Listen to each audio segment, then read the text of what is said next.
Aneka rupa permen yang memikat, apalagi dengan iming-iming hadiah, kerap diburu konsumen anak-anak. Peluang inilah yang dibaca oknum produsen permen curang seperti Cuceng.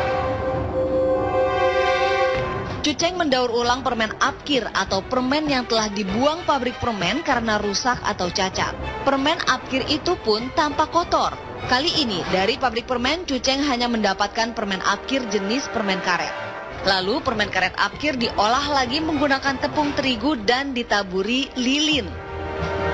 Dalam proses yang tidak begitu lama, permen karet apkir yang sudah hancur dan lembek pun menjadi permen karet siap dijual. Sebungkus permen karet yang berisi mainan dijual ke toko grosir seharga Rp350, sedangkan bila ke warung-warung Rp400. Sementara Abot menjajakan permen gulali berbораksnya ke sekolah-sekolah. Ironisnya, gulali Abot benar-benar disukai anak-anak. Baru saja tiba, dagangan langsung diserbu. Abot tidak berpikir bahaya, yang penting uang dalam genggaman. Ya tahu juga gitu. Kalau saya kan pakai borak ya nggak terlalu, kalau menurut saya nggak terlalu itu nggak terlalu kebanyakan ya, sedikit aja gitu. Maksudnya kalau sedikit itu nggak kemarin?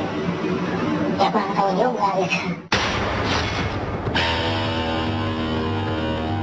Untuk mengetahui kecurangan dalam peredaran permen, tim reportase investigasi membuat studi kasus. Tim reportase investigasi membawa sampel permen karet buatan Cuceng, sampel gulali buatan Abot, dan 5 sampel acak permen gula tanpa merek ke Laboratorium Teknologi Pangan Universitas Padjadjaran untuk diuji. Hasil uji laboratorium menyebutkan permen gulali Abot positif menggunakan pewarna tekstil. Dan pada sampel acak permen gula, 3 dari 5 sampel acak positif menggunakan pewarna tekstil. Bahkan 3 dari 5 sampel acak permen gula juga mengandung boraks. Boraks dan pewarna sintetik non-pangan jelas berbahaya bagi kesehatan. Konsumsi terus-menerus dalam jangka panjang akan mengendap di dalam tubuh. Pekerjaan organ hati dalam menetralkan racun menjadi terlalu berat dan akhirnya bisa memicu munculnya kanker. Sementara pemanis sintetik sakarin meski direstui pemerintah jika takarannya serampangan bakal merugikan konsumen. Harga sakarin yang relatif murah namun sangat manis menjadi incaran banyak penjual. Tingkat manis sakarin bisa 550 kali gula biasa. Namun bila asupan sakarin berlebihan, maka konsumen bisa menderita migrain, diare, bahkan kanker otak dan kanker kandung kemih. Belum lagi penambahan lilin pada bahan pangan seperti yang Cuceng lakukan. Bahaya semakin mengintai konsumen. Lilin itu biasanya ada yang terbuat dari parafin, itu biasanya yang umum digunakan, yaitu yang biasanya sumbernya dari minyak bumi. Cara dipandang dari kesehatan itu sebenarnya tidak boleh ditambahkan dalam bahan makanan. Akibatnya yang pertama terjadi gangguan penyerapan makanan di dalam tubuh beserta zat gizi. Yang pada akhirnya usus kita itu terjadi iritasi. Mengetahui hal ini, lantas apa kata Badan Pengawas Obat dan Makanan? Pasalnya, jarang sekali kita mendengar Badan POM menggelar razia permen. Kalaupun mengecek makanan kemasan, hanya memperhatikan tanggal kedaluarsa.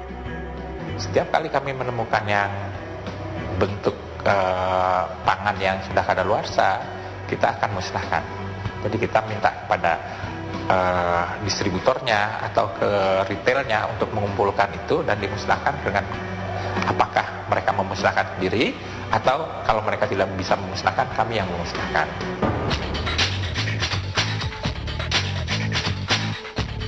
Berikut ini sedikit tips agar kita terhindar membeli permen bertabur lilin mengandung boraks, pewarna tekstil atau pemanis sintetik. Pilih permen yang utuh, bersih, dan tidak meninggalkan serbuk putih seperti tepung terigu di permukaan permen. Karena mungkin saja permen tersebut adalah permen apkir yang direkondisi. Amati permen. Jika permen berbintik bening, menandakan permen tersebut mengandung serbuk lilin. Pilih permen yang mudah dipatahkan dan tidak mengilat baik luar maupun di dalam permen. Karena jika susah dipatahkan dan permen tersebut mengilat, permen bisa saja mengandung boraks. Biasanya permen berpewarna sintetik akan tampak lebih menyala ketimbang permen berpewarna pangan. Hindari membeli permen yang rasanya manis namun meninggalkan rasa pahit. Umumnya, manis sakarin akan meninggalkan rasa pahit di mulut. Tim Reportase Investigasi.